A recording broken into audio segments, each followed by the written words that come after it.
So let's talk about ball pythons. Ball pythons are a species of snake that is native to West Africa. However, they are extremely common in the pet industry.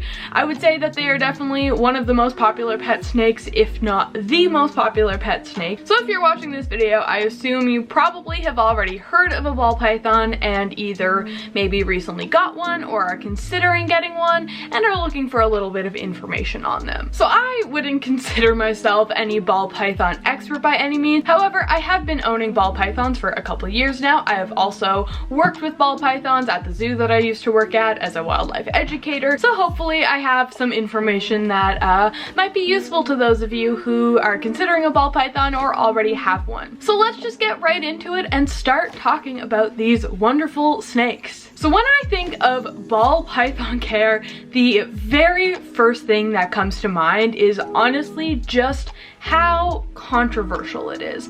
Out of every animal that I own, every reptile that I've worked with, I honestly feel like ball pythons probably have the most controversial care opinions out of any animal. So for you watching, I think that that is a really important thing to note, is that ball python care is very, very controversial and there's a lot of different opinions. So because of this, when you are researching ball python care, it may seem very conflicting. You might see one thing that says this, another thing that contradicts this, and overall it can just be a very overwhelming experience because of how controversial it is. On one end of the spectrum, you have people who think that ball pythons thrive when they're in small spaces. That's where they feel the most secure, so they recommend keeping them in enclosures like small tubs or a 20-gallon tank. And then on the other end of the spectrum, you have people who are very adamant that ball pythons need a lot of space, that often recommend like a 4x2x2 enclosure, and that it should be set up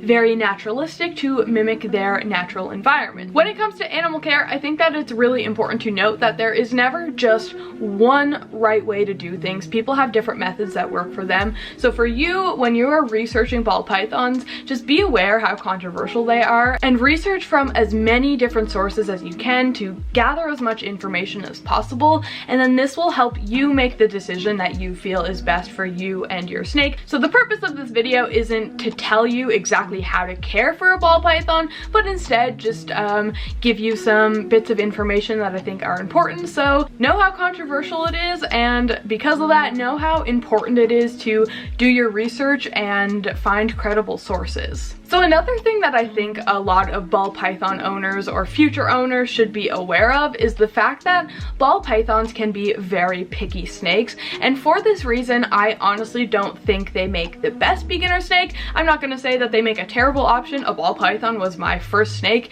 If you're someone wanting a snake and a ball python is the species that you want, I think that it is totally fine for a beginner to own a ball python. However, I just don't think that they are as easy as a lot of people say they are. Ball pythons, compared to other common snakes like corn snakes or king snakes, can be really, really picky with just about everything. One of the main issues that new owners run into when owning ball pythons is having trouble getting them to eat. And this is a problem that I have experienced before owning ball pythons. I have one ball python who is extremely, extremely picky, but the rest of mine not so much. So it's not every single ball python that's going to be picky, but there definitely are quite a lot out there. So if you're not prepared to deal with a picky snake, ball pythons probably aren't the best choice for you. Oftentimes when ball pythons are picky with their food, it's not an issue of them not liking the food you're offering, but instead it's usually an issue of their enclosure or husbandry being slightly off. So if your humidity is too low, it could make your ball python not want to eat. If your temperatures aren't warm enough, that could make your ball python not want to eat. If your snake doesn't feel secure in its enclosure, it might not want to eat. So there are a lot of different factors that can play into a ball python's pickiness. When people tell me that their ball python isn't eating or anything, my immediate thought is usually something in their enclosure is off, and more often than not, that is the case.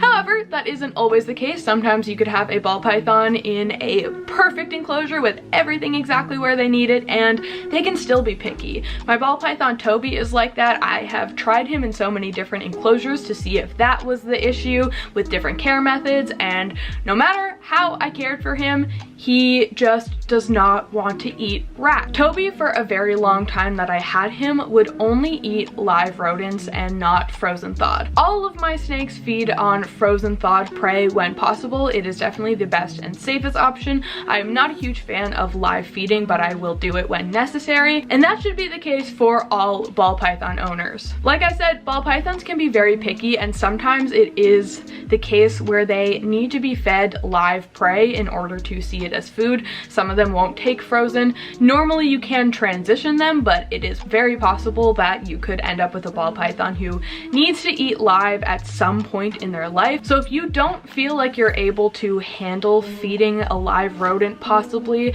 I would probably stay away from ball pythons and look into other options. But I don't want to say that to scare anyone away, because I do want to say for the most part ball pythons will have no issue taking frozen thawed, but it is always a possibility. My snake Toby just recently switched over to frozen thawed, and even then he's still very picky. He won't eat normal rats, he will only eat African soft fur rats, and he will also only eat chicks. So all of my ball pythons will eat all of those, but they also will eat normal rats and mice. Toby, however, I have not been able to get him there yet. I'm hoping that I will, but I've had him for almost 3 years now and we're not there yet, so just be prepared for that. You may end up with a snake who is very picky about their food. So ball pythons actually can get fairly large. Now when you're comparing it to something like a reticulated python, a Burmese python, anacondas, obviously they're not that big. However, compared to a lot of other snakes kept in captivity, ball pythons are fairly heavy-bodied and do get quite a bit of length. When they're curled up, they are definitely small enough that you can hold in your hands. However, once they stretch out, they typically reach anywhere between 3 and 5 feet. Typically, females are larger than males, although, you know, this isn't 100%. You can obviously have large males and small females, but normally females are larger. So the reason I think that this is important for ball python owners or future ball python owners to know is because a lot of the times people see a baby ball python who will like fit in the palm of your hand. They're really, really small and cute, and they don't always know how large they get. So these snakes, you know, no matter how small they are when you see them for sale, is going to reach 3, 4, 5 feet long. So don't get a ball python expecting that you can have it be a little desk pet for its whole life. You know, maybe the first little bit of its life they can live in a smaller enclosure, but like I said, these do get quite large, and a lot of people would recommend a 4x2x2 enclosure. That is what I am upgrading my ball pythons to in the new year, is 4 foot long enclosures. So yeah, if you are considering a ball python, just keep that in mind. They typically get a lot bigger than you see them when they are for sale at expos or pet stores or from breeders. So ball pythons are typically pretty docile snakes, and they can be kind of shy. So even though I wouldn't really consider ball pythons to be a great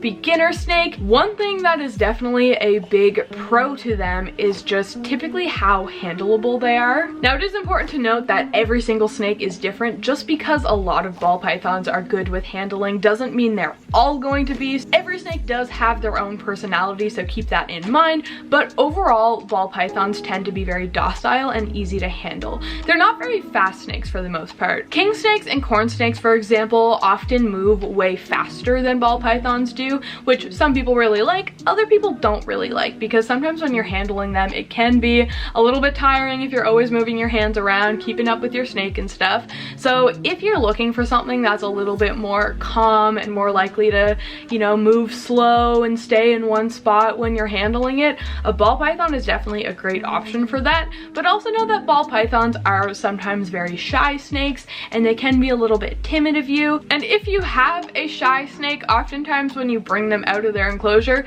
they're just going to stay curled up in a ball for an extended period of time, which is one of the reasons why they are called ball pythons, is they like to ball up. And the last thing that I want to mention in this video is just morphs. Ball pythons have tons and tons and tons of different morphs. There are so many different colors and patterns popping up every single day. The ball python morph market is huge, so there's definitely no shortage of different morphs for you. Now this can be a very good thing because people oftentimes like different colors and patterns. Maybe you're someone who likes darker snakes, maybe you like lighter snakes, maybe you like a lot of pattern, maybe you like a little pattern. Whatever it is that you like in a snake, I can guarantee that a ball python is going to come in that color or pattern. People often ask me if the care for different morphs of ball python is any different, and the short answer is no, although there are a few exceptions. I will talk about that soon. But for the most part, a morph does not affect the snake's care. It is still the exact same species. They have all the same care requirements.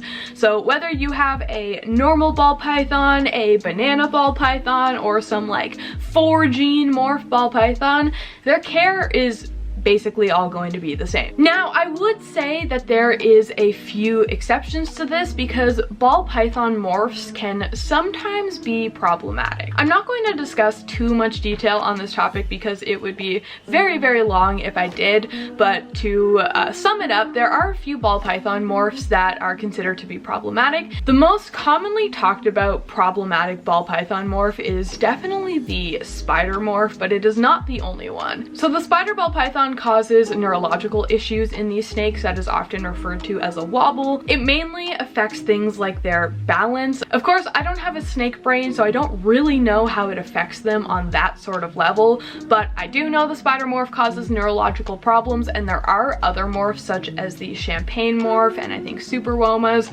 that also cause neurological issues. And then there are some other morphs such as a super cinnamon, which often has things like kinks in it. So if you're considering getting a morph of a ball python, I would really just suggest that you research that specific morph to make sure that it doesn't have any undesirable traits along with it that you don't want. Really, the only time that I would say that their morph is going to affect their care is if you have something with a neurological issue and they may need some modifications made to be comfortable, although this is not always the case. Sometimes people do have spider morph ball pythons or other similar morphs that do just fine in the exact same enclosure as a normal ball python would, so it really depends on the individual snake. I personally would really recommend staying away from these problematic morphs. That is my opinion. I don't think it is very ethical to breed them. However, at the end of the day, it is up to you to do your own research and make your own decisions, so I'm just going to leave it at that. So with all of that said, there is still definitely more things that could be said about ball python care. However, I don't really want to stand here for 3 hours listing off everything that I think you should know. I just wanted to get a few important points across, and one of those points is that you should be doing lots of research. So like I said, not everything is covered in this video, so please make sure you are not just using this video as your only source of information. Please do lots and lots of research before bringing an animal home to make sure that it is the right fit for you. With all that said, I am just going to go ahead and end the video here. Thank you guys so much for watching. I do really appreciate it, and I really hope that you enjoyed this video. If you did, please be sure to give it a big thumbs up, and don't forget to subscribe to my channel. Also be sure to check out my social media. It will all be in the description down below. I would love to have you guys there, so check that out if you want to. All that said, I am going to end the video now. Thank you so much for watching, and I hope to see you all in my next video.